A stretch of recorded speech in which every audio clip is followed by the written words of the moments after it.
ஜனங்களின் தாகம் தீர்த்தீர். கன்மலையை நீர் பிளந்து உந்தன் ஜனங்களின் தாகம் தீர்த்தீர். நாமம் அதிசயம் இன்றும் அற்புதம் செய்திடுவீர். நாமம் அதிசயம் இன்றும் அற்புதம் செய்திடுவீர். உமக்கொப்பானவர் யார்? உமக்கொப்பானவர் யார்? உமக்கொப்பானவர் யார்? உமக்கொப்பானவர் யார்?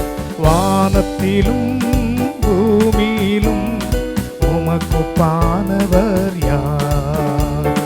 வானத்திலும் பூமியிலும் உமக்கொப்பானவர் யார்? ஆதியாகமம் 1ஆம் அதிகாரம் 11ஆம் வசனம். பூமியானது புல்லையும் பூண்டுகளையும் கனிகளையும் கனி விருட்சங்களையும் முளைப்பிக்க கடவுது என்றார். கர்த்தர் உரைத்த வார்த்தையின்படியே அது அப்படியே ஆயிற்று. இந்த நிகழ்ச்சியில் இணைந்திருக்கிற கர்த்தருடைய பிள்ளைகளே, உங்கள் வாழ்க்கையில் என்னென்ன காரியங்கள் வறண்டு காணப்படுகிறதோ, வறட்சியில் இருக்கிறீர்களோ, கனியற்றவர்களாக இருக்கிறீர்களோ, வெறுமையில் இருக்கிறீர்களோ, இன்றைக்கு கர்த்தருடைய உரைக்கப்பட்ட வார்த்தை உங்களை நோக்கி வருகிறது.